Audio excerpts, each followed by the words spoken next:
Hi, Angeliki. Hi, Kristen. I just said hi, Angeliki, and then I realized, oh my goodness, I did not ask you if I'm actually pronouncing your name properly. That's correct. It is It is. Angeliki. Some people Okay, say it's phew. an angel with a little IKI at the end. This Oh, one. I like that. Yes. So bear with me on this one because this is an intro like no other that I've done so far. So you're going to have to just either tell me I'm correct with everything I'm about to share about you or add whatever needs to get added. But Angeliki is just truly a really amazing woman that I met through a mutual acquaintance. And we got to chatting, and she has this incredible history and she brings so much wisdom to the table, but she is really, I think generous is the word I would use with her knowledge and with her wisdom. And so we'll just go through the laundry list. She is an MD PhD with 35 years of experience, the last almost 2 decades at Pfizer, after a career arc through academia and biotech. She's a molecular medicine and pathology specialist. Am I hitting this right so far? Okay, good. Yes. Who was doing AI powered cancer prediction over 20 years ago. So before it was fashionable, before all of the conversations we're having today. So she has a deep, deep knowledge and history and some of the work, that we're just all starting to get to understand. She holds international patents with 1,000+ citations and was named one of the 100 most influential women in biosciences out of 3,000 nominees. So if that's not enough to make you say, I want to know and learn more from this woman, she's also now at her own inflection point. So after leaving corporate, after nearly 2 decades of what she has kind of said, and I don't want to put words in your mouth, but this is something that you said in one of our chats that really resonated with me because I have had a similar moment, which was kind of being ready to move on from architecting and working on someone else's goals in order to launch her own practice and business. And so we'll get to hear more about that. But yeah, like I said, in the handful of times we've had the chance to connect, I've just found her to be incredibly wise with a level of conviction that just obviously guarantees she'll have success in this next chapter. So I'm excited to hear more and to have her share more. But Angeliki, thank you so much for being here. Thank you, Christine, and thank you very much for such a wonderful presentation of who I am. Like I try to find out again, still today, who I am really. And good morning, good afternoon, good evening to everyone who's with us tonight. So it's really a pleasure, and I hope that my journey it will be something that will empower and give every audience, women or not, a new refresh view of where they are in their journey today. Yes. So, as you said, a physician and a scientist, an MD PhD, but also I hold a master's in arts and literature from the Sorbonne, because at the end of the day, science without the ability to tell its story in science, that stays in a drawer. Oh my goodness. This is okay. Wait a second. I did not know this. This is not something that we've talked about this. This is crazy. Really? That's amazing.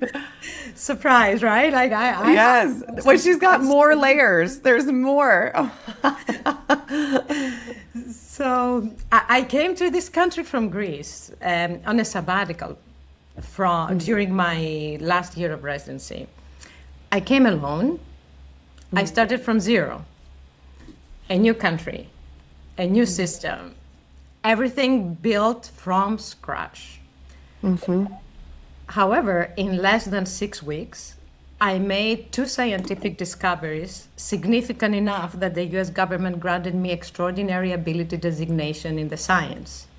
This is the highest standard recognition for any original contribution of anyone in the field, right, to the field. So being first is not a recent development. It has always been how I work. Well, I'm curious about that. So, if we could, let's take our time machine back if we can. And were you always drawn to medicine specifically? Like, were you the kid who knew they wanted to be a doctor when they grew up? What were those early days like for you? That's true. You really, you read my mind here. When I was 3 years old, with great conviction, sat down my parents and I told them in my, little town in Greece that I will become a doctor. Mind you, no one from my family is a doctor or ever was a doctor. But I knew that that was my calling. And naturally, and that we're talking about decades ago, right? So naturally, my mother dismissed that, saying, I am too young. That will not truly benefit me as a woman because I will have to juggle between my career and my family and my life. And I was like, I'm a kid. I don't think, I'm thinking about chores right now. I'm just declaring what what I gonna become, period. Yeah. However, because I am one of those people that I'm very hard on myself, right? I took it and I was thinking, what else perhaps I want to become? So 3 years later, about 6 years old, I sat my parents down and I said, listen, I know I told you this. This still remains that I will become a doctor. And I have two more dreams. One is I want to become a prima ballerina, not any classical, I mean, prima, okay? Or a firefighter in a jet. Okay. Right? I mean, you see that I love that. this, right? I love your I love your dualities. I love the way that is still, as you're talking about arts and sciences later on in life, like how beautiful that your brain was wired like that from a very young age. And then the reasoning came. I said, however, because I don't like to do things halfway or good enough way. I want to excel. Still, medicine is my calling. But I will keep the other two for my side, amusement. So yes, I took various dancing classes. I didn't exactly, yet being on a jet, on a fire jet. However, I hold a degree of skydiving. Oh, okay. Amazing. And I was accepted at NASA many, many years ago to be part of the Mars mission. What? Right? But regardless, here I am decades later. I have accomplished quite enough I would say, as a doctor, in a sense, not because of, titles or anything, papers written or anything, just because I have touched patients and people's life with the art of medicine. I'm ready to take the world stage and fly very high, just in a different way. So here I am in the maturity of my age that I will live all my dreams in one. Here's the time.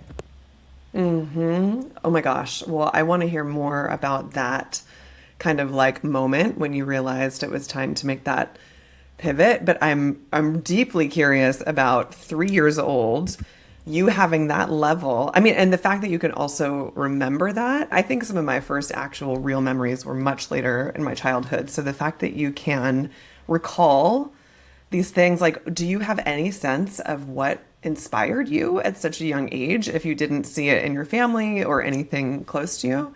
There are a couple of things, I have gone back to my memory lane, right? What could have been? For starters, is like my home back in Greece is near the hospital. So perhaps that was a level of comfort and familiarity. The other thing is that my hometown is near a sanctuary where Asclepius was performing medicine. And I was lucky enough because every summer in that same amphitheater, they are performing ancient Greek tragedy drama from Aeschylus and Sophocles. So, and Euripides and all this, amazing ancient philosophers.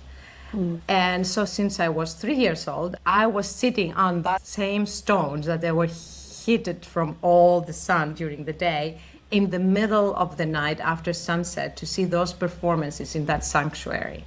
And that really made me to feel once again that I was in my space. That was my, spiritually, energetically, I was there. I was it. Yeah. I was in You could it. feel it. Yes. Yeah. So I think that was it. And of course, the kindness, and both my parents always, and their, the circle of friends, always they're there for others, whichever way, right? That philanthropic arm, try to make the other person feel better, be there in their need, right? So that's our qualities that a physician should possess if they truly care about their patient. Yes. Were they at all surprised after they had told you, like, this is really, you're too young to be making these declarations, to see you, like really just absolutely shine? Not that they would be surprised that you would shine, but was there any surprise at all that you continued to like push forward even after there was chats about, maybe this isn't the path? They had a small, like a small, let's say, chance, perhaps they thought, when at age 5, I start also my French school here. So I grew up bilingual and trilingual practically, because I was taking English.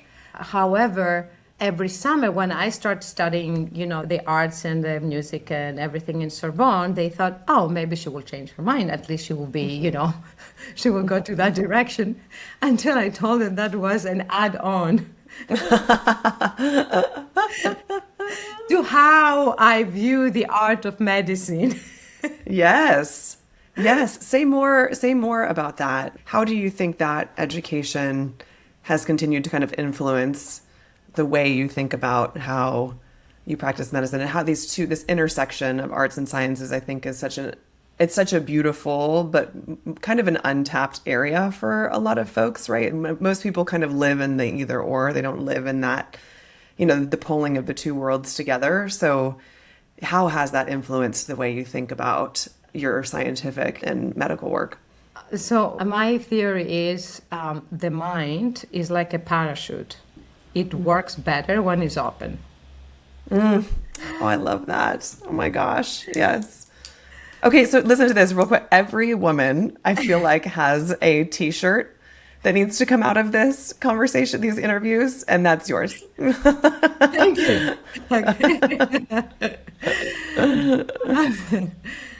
I'll be honored if that would be the case. So how does that then kind of... by taking, input from different fields, except that not only from the one that it's your vocation, allows you to approach your own field in so much different ways.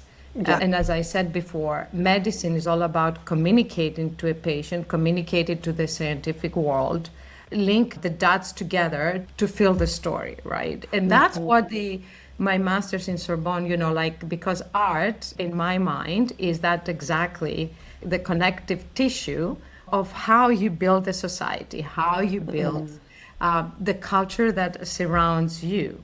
And we are part of that culture. And you're meeting the patient where they are at. So that helped me to become more empathetic, to become more understanding, to reach people from all levels of walk of life, from every race and every nation, just because I had that kind of foundation underneath. And the way to, everybody can speak about their vocation in the high level, vocabulary that you're using, right? But especially when you speak to a patient, you need to meet them at their point. You need to meet them at that level. And that's what music did. That's what the art of writing or the art of painting did throughout the years. So for me, that was like an aha moment of that connection. And I have never felt more comfortable, I say, than the moment that I can have examples from that era and share with patients, share with families, comfort them in a different way than just That's a incredible. report, right? Yes, I think there's something so beautiful about that. I'm actually on a committee here locally. It's the inaugural, it's called ARX, which is artists and researchers. And so for the full year, we're bringing together researchers and we pair them with artists. And the artist is meant to create a piece of work that is based on the researchers, deep knowledge and expertise and the work that they do, with the hopes that it can be then translated out differently. It's exactly to your point, reading a white paper, and that's all very valid Amazing. and important, but like to get to experience it or to be able to have it be more accessible to people, to translate that vision in a way that folks might be able to interact with it differently. So I'm all for that level of intersection. Oh my goodness, that's so exciting. I never knew that it was existing. That's lovely. Yeah. Oof. Yeah. We're learning from each other right now. Yes. learning about each other, I should say. Yeah. Yeah.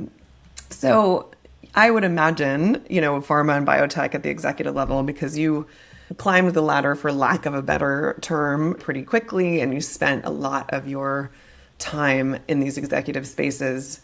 I don't want to make it too many assumptions, but my guess is that it's still a pretty male-dominated space at the executive level. Did you ever see things that you had to navigate maybe differently because you were a woman in leadership, or what did that look like for you?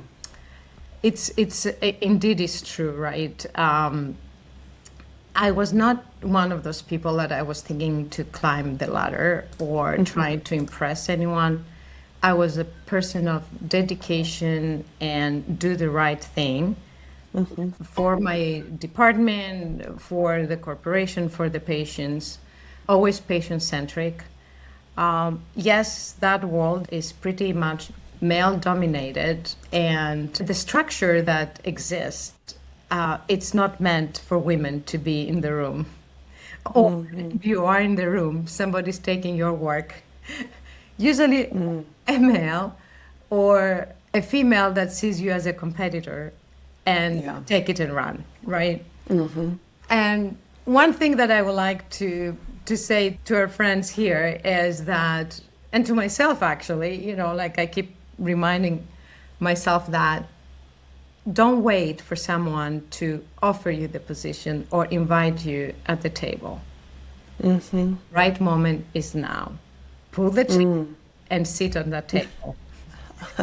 And if they don't accept you, or if you find it too that does not fit your personality or your interest, your vision, just create your own room.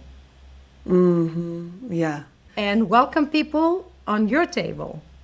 Yes, I know. I think we were talking about this before we started recording, that we can get caught into these, I don't know what the right word is, not trope, but like just this kind of assumption of the way that we're meant to be in the world or show up in the world. And especially in Western societies where it's like you do this thing and you show up a certain way and then you're supposed to be rewarded and then you do the that you forget that you do have you can be empowered to, as you say, create your own room. And I think that can be, it doesn't have to be as massive as, okay, I'm going to like totally, blow up my life and go in a different direction. It can be as small as I recognized that there were a couple of events here and there that I was interested in being a part of that I could never quite find my way into. And then I was like, why don't I just create my own event? Like, what am I waiting, to your point, for somebody to invite me to that one? That's silly.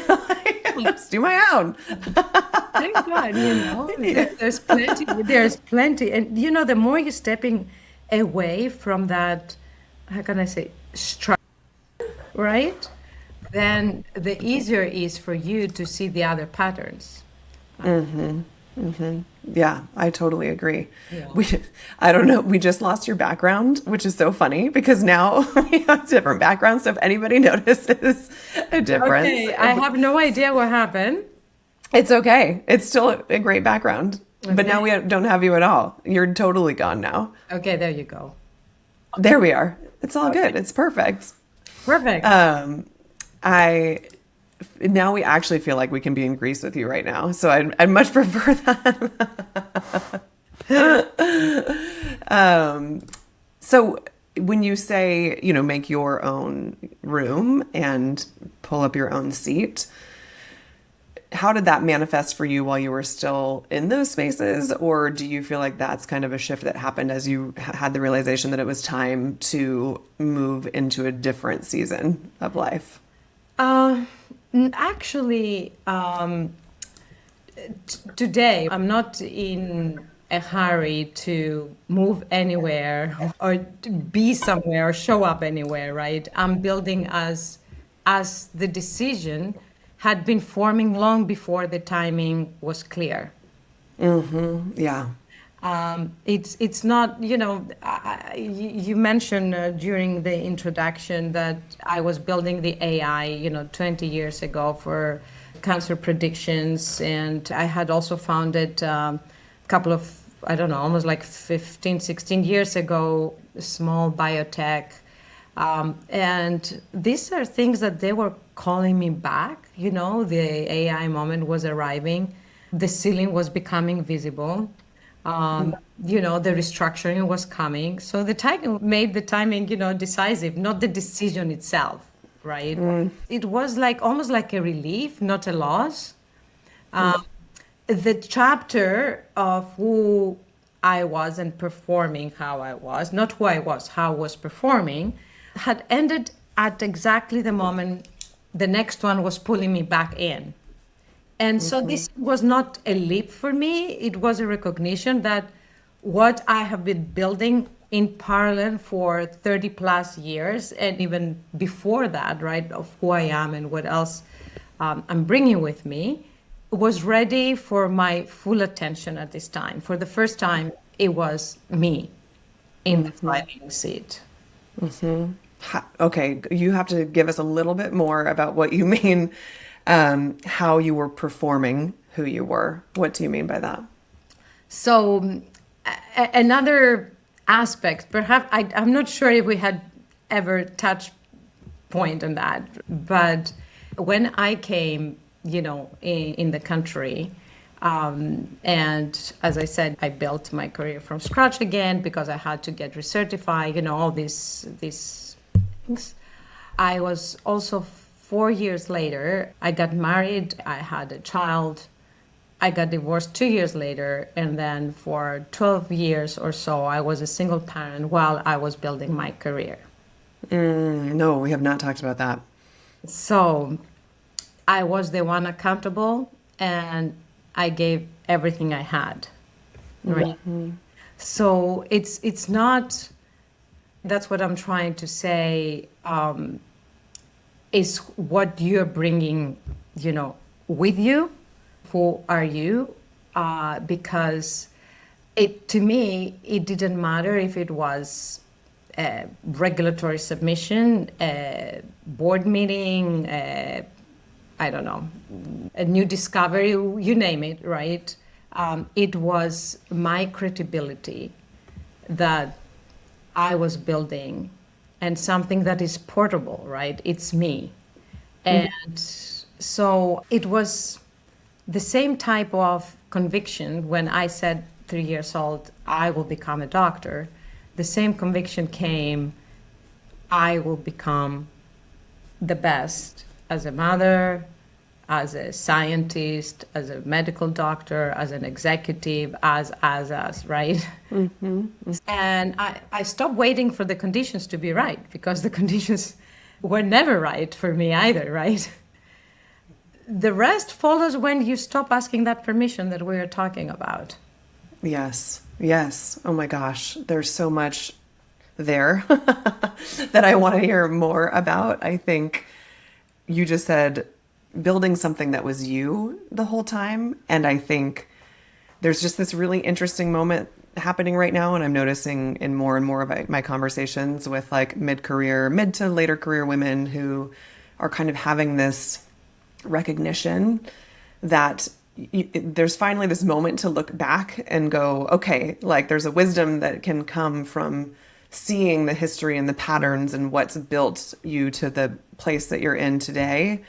But I think it can be really tricky at times to separate yourself from either the title that you held or the organization that you were representing, so you kind of had that as your background to like the quote unquote who you were.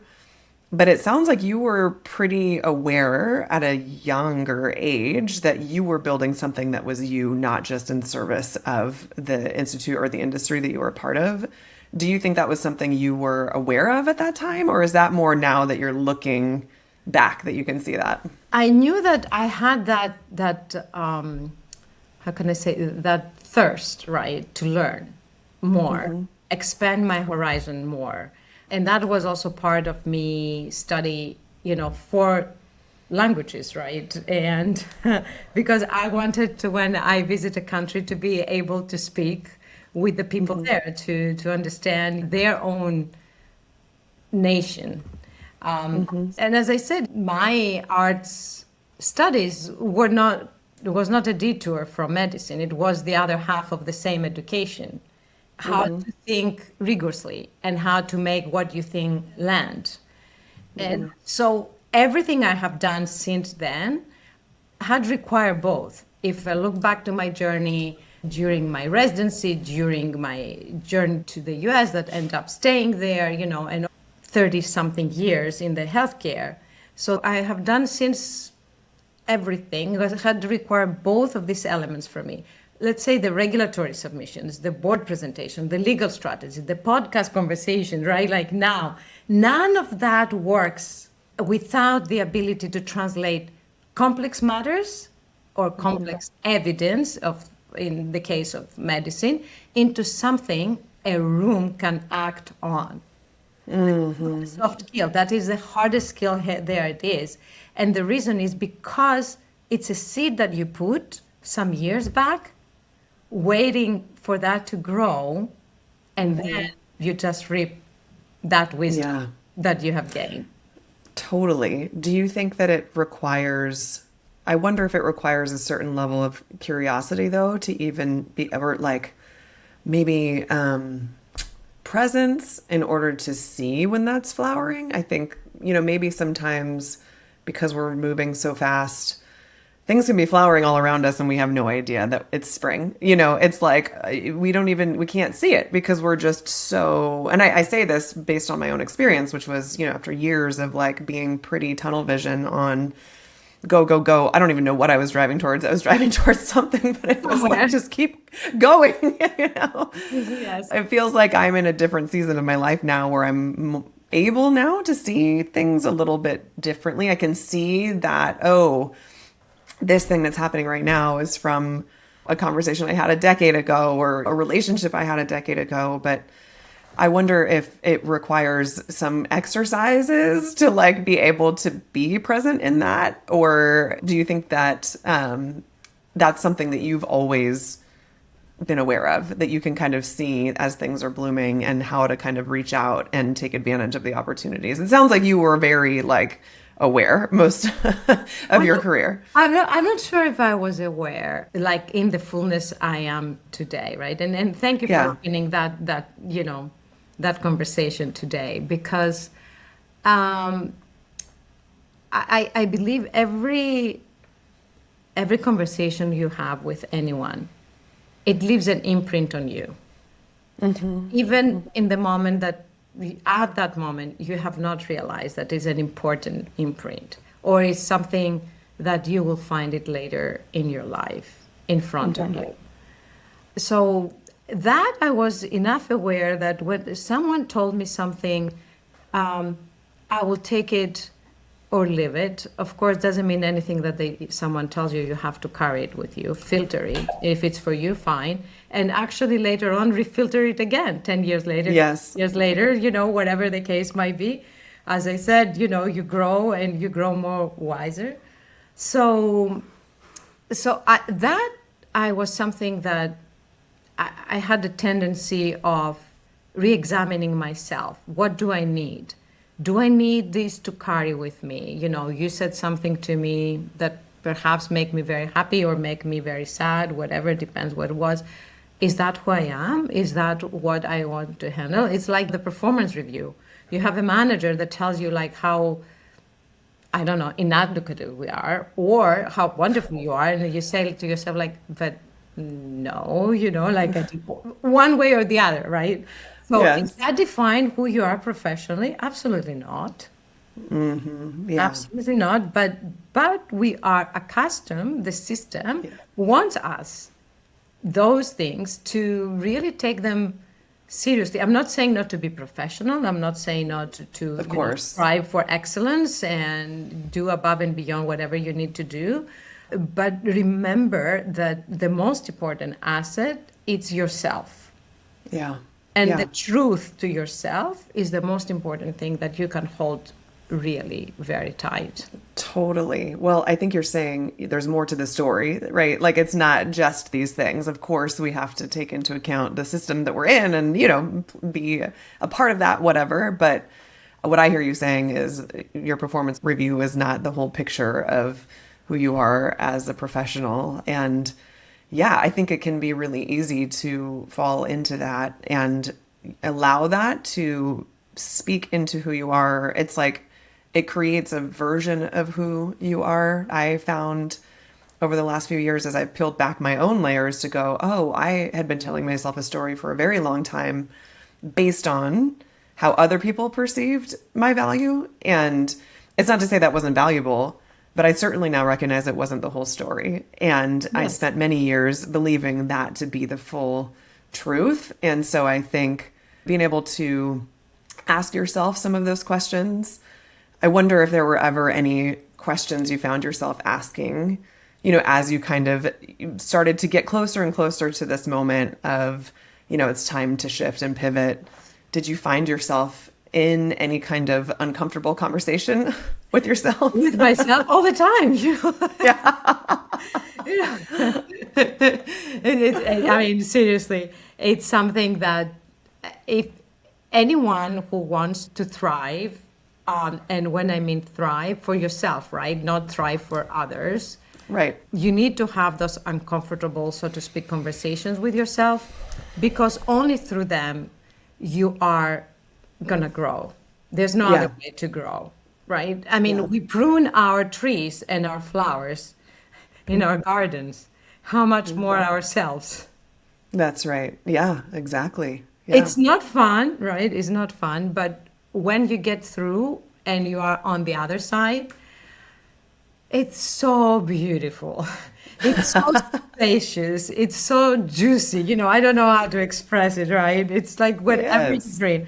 Yes, the process is not fun. The process can be painful. And I think I'm very thankful to you because you're bringing that awareness to all of us that you're not alone in this journey. And many times in this journey, you're going to think like, oh, I'm just fooling myself. No, I'm like, no, I better go back where I was. No, I cannot do this. No, I have not achieved anything. Oh, I'm not good enough on this. Like all this kind of thing. And so you need your support group beyond the support group of your family, your friends, whomever, Yeah. and be in the midst of women like the women you're bringing into your podcasts and everything. It tells you, "Oof, okay, I'm not alone. There are others that they have cried last night the same way I cried and told that I'm like a loser or I am whatever." That is my view. Yes. Yes. And then you get to have the other woman look back at you and be a mirror and say, hello, you're amazing, right? Because it's so true that we can get caught up in our own, especially in these moments. If you've left either an organization or an institution or an industry, you can kind of feel like you're flailing a little bit for a while. And you need those anchors to keep coming back to because it can feel also isolating and, to your point, lonely. Because I think even our families and friends and communities with the best of intentions, sometimes it can also be uncomfortable for them as you're asking yourself these uncomfortable questions Yes. because you might be, shifting or evolving in a way that feels, it's not like some extreme you now are green or whatever, but like you have a different maybe presence or a different level of conviction or awareness. And I have had over the last 3 years, a couple of relationships. I had always heard about this, but I never fully understood it. Like, if you are going to evolve and shift and grow, there might be some relationships that they've played their course, and it's time to let those be what they were and thank them for what they were. And in my head, I was like, I just literally can't imagine that. Like, I stay friends with everyone. Like, I would never, and I don't Yes. understand. And in my head, it was this like big, one day all of a sudden they're cut from your life and you take the X-Acto knife and they're gone. And I can now say, after having a couple of those experiences, that is not at all how it went. It was a slower, kind of, when you were saying earlier, like the moment that you're in now, you've been building towards for years, right? You didn't just wake up one day and say, it's time to do this now. It was a moment that allowed the recognition to be that the truth was always there. And I think that can be true for relationships as well. It's that they maybe you were kind of seeing that they were shifting or feeling something that didn't feel right anymore. And then it's when the moment happens, it's more of just an allowing it to be released. And that has been a really weird learning for me in all Yes. of this. But also, think about the things that after you cut off, or those things fell off, you prune them, then you blossom and you attract way much better people, Totally. circumstances, whatever it is, right? Experiences, whatever it is, that you didn't have room before to do so, because those people, they were occupying it. Your mind, perhaps your time, whatever the situation was, allow you to do with these people. And I have to say that when that moment came for me, consciously, that was very consciously, but that was like now in my older age, right? More wise age, not when I was younger, that on purpose, I didn't want to do anything until I make that deep exam. I mean, being a molecular, pathologist and medical field, I think I'm used to go like digging really very down to see. So I said, okay, let's see who you are, who you want to become. What is my vision? Because unless we put our vision forward, we will never reach it. And there are many dreams that they have died because we never put the words in our mouth to express our dreams. Yeah. Yeah. Yeah, absolutely. I mean, do you think sometimes part of the issue can even be that we don't know what the dream is anymore? Like, we've become so far from that, and I'm not asking you just on your story, because I think you have such a special through line, but I wonder, for some, it could be also not only can it not be verbalized yet, but it's like it isn't even, we've maybe detached ourselves so far from that, like, trueness of who we are and the core of what we want and our desires, that it's impossible to even say it because we don't know what it is. I'm an optimist in life, deep down. So I believe that each one of us, our dreams are inside of us. Like, we were born, in a sense, with those dreams. It's up to us to find the time to, as you were saying before, unpeel the onion, dig down, even if it's painful, even if that means that you are dropping off things that you're supposed to carry these things with you. What are you talking about? The husband, the friendship, the job, the whatever, right? The community, whatever that, the country, whatever that is. But I think all of us, we have dreams. Maybe for some dreams, they're like deeper than others. But the moment, as I was saying before, the moment you start becoming true to yourself, all the rest will follow. And we should stop comparing ourselves with the people that we think are legends or the people that we admire, because behind those people, there's a lot of effort that has really taken place for them to be in that pedestal. Of course, it should be, our example, or something that we say, oh, I would like to be like this person, XYZ, if that's who you want to be. But they didn't all of a sudden get on the top of the mountain. They said, oh, look where I am at. They had to climb that mountain. They had to fall. They had to scrape their knees. Same way that we do. what we usually do, we compare ourselves with these giants, and then you lose hope. And you say, oh, I will never be like that. I'm not that kind of person. Every step, every morning that we are making a decision that is true to who we are, it's a celebration. Oh my gosh, I love that. Yes, I agree. And what a joyful way. T-shirt, okay? Yes, yes. Yes. It's a different way of walking into your day, right? I think there is when you are interested in yourself, it's like not in an ego way or like in a, like but I'm literally interested in understanding, am I aligned in this decision or aligned in the way I'm moving throughout my day, right? When you start to witness that, it can also, I think, bring a level of gratitude and a deeper sense of, I use the term joy loosely because to me, it's not about, oh, we're happy all the time. It's more like the homeostasis is one of the world is inherently good. And I say that with a lot of, I'm very aware of how hard the world is. And I know there is a lot of deep conflict and pain. So I'm not trying to be flip about it, but I think we do, no matter what, get to choose how we want to enter our day and therefore how we're going to react to the things that come our way. And again, this isn't like a toxic positivity thing. It's just a general, like, how do you want to be as you enter the world? Not just what is the world, quote unquote, bringing to your doorstep. Exactly. In Greek, actually, we have different words for those things. Like in English, it's very hard to express. But joy is something that comes, it's an internal virtue. And joy is not part of with who you are, where you are, what's happening in the world. That's the happy events or moments, or unhappy events or moments. The joy is a choice that you made for yourself, based on your values, based on your beliefs, and based on your actions that you take for yourself, right, to maintain that homeostasis of joy. And if all of us, we work on our joy, then guess what? The world is going to become more happy.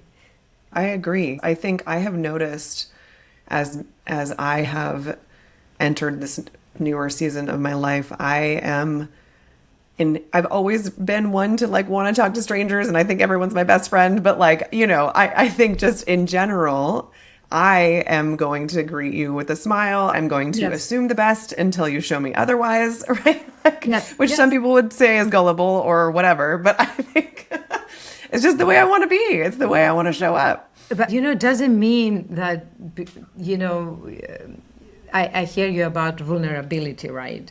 Love is the highest of the virtues that we have. That's your armor. So you're not going to get hurt. Oh, wow. Oh, my God. You have so many quotable moments here. I'm building the wardrobe, like for all of us. I love it. I love it.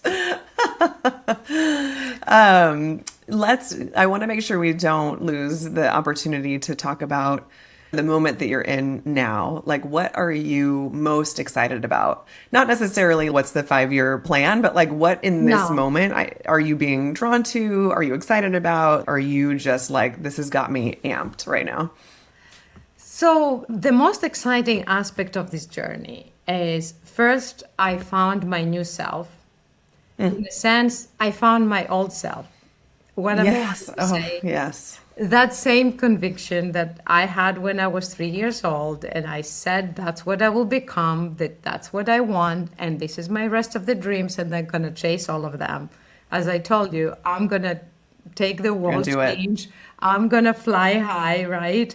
And I'm going to use all these years of wisdom, and I don't mean only from the medical aspect, but of course that's the anchor, right? But everything that came with it, between academia, biotech, corporate life, to do something that I will try to make a better world out there and leave a legacy for others and for my family to be remembered.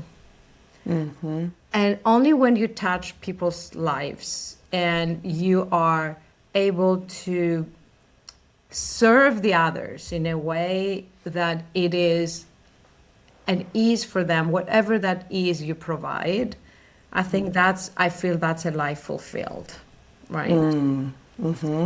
So the most exciting part is that I meet, when you get out of that silo, let's put it, that you have been living with, operating under, then nothing is a straight line. Everything is a zigzag.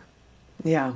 And in that zigzag, you meet people, you exchange ideas, you start even see things that you were not able to see before because you said something, right? And that was an aha moment for a sparkle, for a new idea, for a new, I don't know, project, for a new outreach, for a new something, for a new even knowledge that I didn't have before. And I cherish when I hear someone tells me something that, oh my God, I never thought about this way, or I never heard about this before, right? It's such an exciting, think about like, I have the same curiosity as I had when I was a child now. So there's no borders, there's no stylus.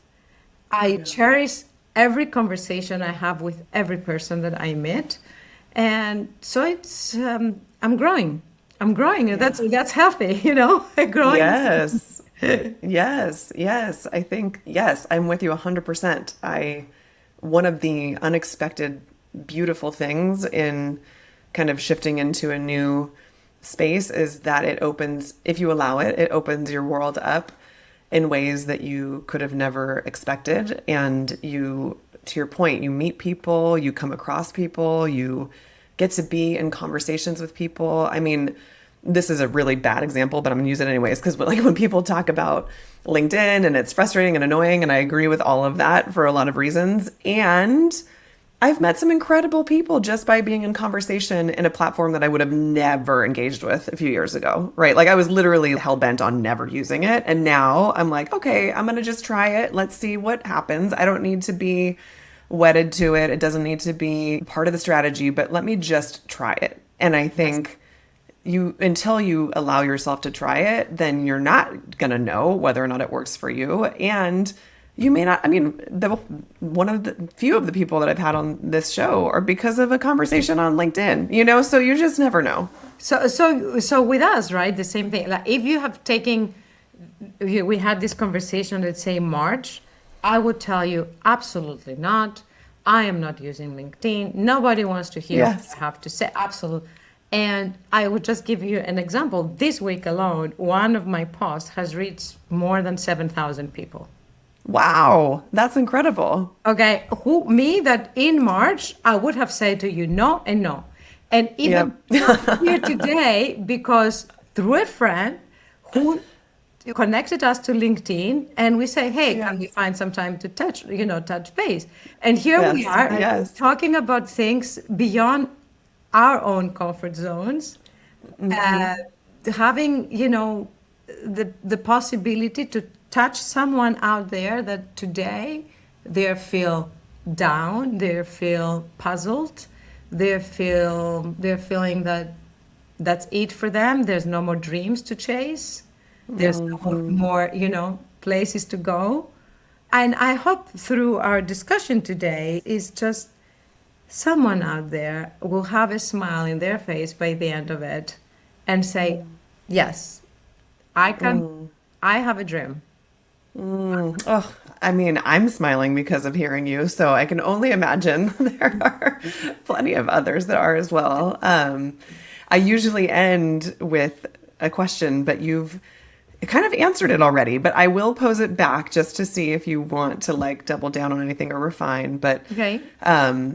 To me, all of these conversations are in service of all of us building our own legacy. And I want to shift the way we think about legacy, not shift the way we think about it, but sometimes the way we talk about it is in this like future, the thing that we leave forever behind, we're going to bequeath our wealth to, whatever. But I think I like more to think of it as this beautiful thing we're building towards every day. And you even used the term legacy as you were talking about the moment that you're in and your excitement around it and what it means to show up for others and create a level of ease. But I wonder if by asking you, what does building a legacy mean to you, if there's anything else you'd want to add to that? So for me, what I'm saying and what I'm saying out loud now and on record, it's for all of us, that women or not, that coming behind us, knowing it is possible and know what it actually cost and build it anyway. Because at the end of the day, that's where you find your own self legacy. It has nothing to do with monetary, like whatever, hedge funds or whatever the case might be, right? Houses, boats, and whatever. But it's about, we are here on this earth to make a difference. And if we live it just a little bit better than when we came, then our legacy, it's worth living. I love it. Yes. I just appreciate you so much. I appreciate you for your level of transparency and openness, even after only chatting a handful of times. I think, it's a brave thing to do, to share our stories in this way. So I just appreciate that a whole lot. And it looks like we have been on a journey of time with you in Greece. It's now nighttime there, it looks like, potentially. Yes, I'm so sorry. Yes, I don't know what to do about it. I'm so sorry. No, it's okay. Don't be sorry. I actually kind of love that, you really are a totally different place from us right now. And we get to, it feels like we're there with you. Welcome. Anybody's welcome to come. I'll be back in the States shortly. But yes, that's the time to reflect and recharge. And perhaps, next time we have a conversation, I will have some totally different vision and ideas of who I am, what I want to become when I grow up. That's how these things work. Yes. That's what's so cool about it. I tell so many of the women I chat with, let's talk in 6 months or a year, because I want to hear what's evolved since our first chat, because guaranteed there's going to be a lot. So yeah, and thank God for that. But also I want to really thank you, Christian, because it's your mission now, right? And it's a very important mission. I'm very thankful, first of all, and honored to be on your today's podcast, but also for building this community of women that all of us collectively and as a single person, wherever we are in the world, can make a difference for other women as well. But first, we have to take care of ourselves. It's like when they tell you at the airplane, in case anything happens, put the mask first on yourself and then to your child. Yeah. So just to remember that, we need to really take care of ourselves first. Yes. Thank you so much. Agreed. And I'm so happy to be in your orbit now and can't wait to see what happens next. Great. Thank you. Thank you very much. Safe travels home when you come back. Thank you very much. Take care. Okay. Bye.